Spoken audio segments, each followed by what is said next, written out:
The matchup between you and DeAndre is one of the most common ones in the NFL the last few years.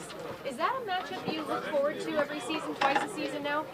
Yeah, I mean, I've always had it twice a year. So even when I was in Jacksonville, he was a Texan. So it's always been twice a year since I've been in the league. And yeah, I look forward to it. Do you expect that you'll be traveling with him on Sunday? We'll see.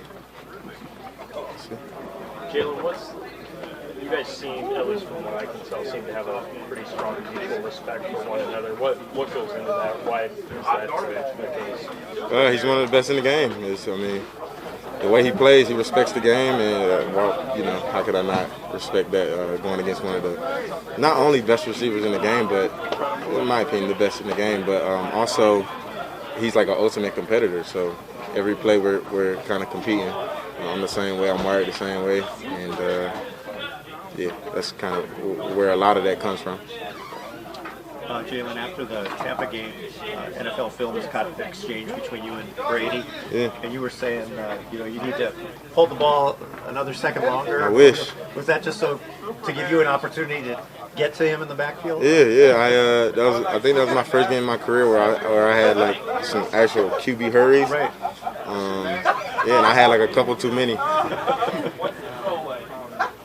Kyler Murray, with his ability to kind of make plays with his speed and whatnot, what kind of challenges that in the secondary as far as how long you guys need to stick with your guys? I mean, it's just tough because they also have good receivers and good guys who are like playmakers who can go make plays. So covering those guys for 6 seconds is already tough enough. So if he extends a play to a couple more seconds, then you could just imagine how much tougher that makes it on the defensive guys. But we have all the confidence in the world in our D-line and our guys who rush. So, we'll be ready. We'll see how this Sunday goes. Series against Arizona has been pretty one-sided the last few years. For both teams 3-0, does this one feel different going in? I don't know. I don't know. I mean, we can't think about last year or last week or anything. So we're just focused on this game, one game at a time, and this is the next game up. And kind of like I told y'all last week, we take every game super serious. So it's an important one because it's the game that we have up right now. So. On film, do they look like a better team than last year? Or look like some of the same guys, same playmakers type of deal? Obviously, they do have a lot of the same guys, same playmakers who were making plays last year for them, making plays for them again this year. But they got a couple new faces around their offense who are also making plays. So, like I said, we don't try to compare last year to this year just because it's always new. So it is what it is. We're gonna go with it. Jalen, you made quite a statement upon arrival at the stadium last week with your outfit. Can you kind of take us through what led you to wear that, and we have a similar kind of wardrobe this week? No, I'm chilling this week, but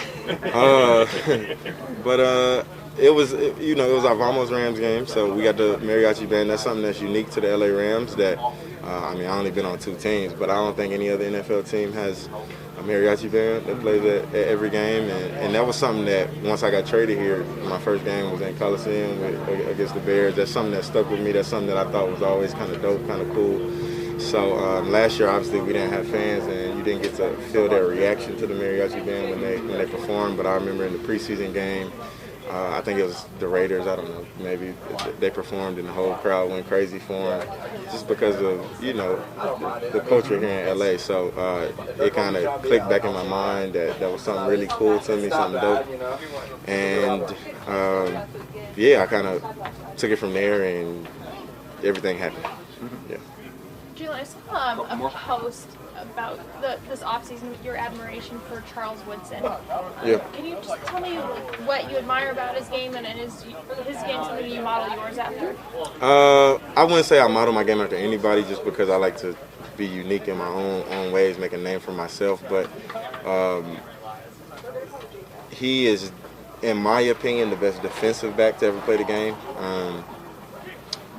And I specify defensive back because obviously I think Deion's the best corner to play the game, but Charles did it all. He played corner, he played safety, he played nickel. He was all over the field at all times in his career. So that's just where that comes from.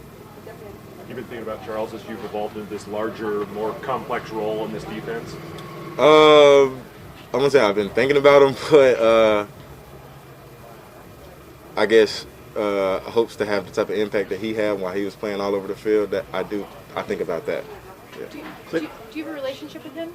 So I met Charles when I was right before the draft, I think, because I was signed with Jordan Brand at the time, and he's a Jordan Brand athlete. So I met him, I think, in Vegas, and from there we kind of stayed in contact here and there, and I've seen him, you know, a little bit here and there, Pro Bowls and other little things like that. That's it. Cliff Kingsbury said earlier this week that he thought to this point in the season you're the defensive MVP in the NFL. Do you feel like you're playing at that level? I mean, I always like to kind of have high expectations for myself and hope that I'm living up to them, but Aaron Donald is my teammate, so he's the MVP of the whole world. Can I squeeze in one more just about Charles? Yeah. Do you guys like does he communicate with you maybe after a game or shoot you any kind of messages about your performances or anything like that? Here or there, not often. We don't talk often, but here and there he may, or here and there I may hit him up. That's it. Is it cool when he sends you a message? Yeah, it is for sure. He's the best defensive back to ever play the game, so yeah, it's cool. Appreciate y'all. Thank you. Appreciate your time.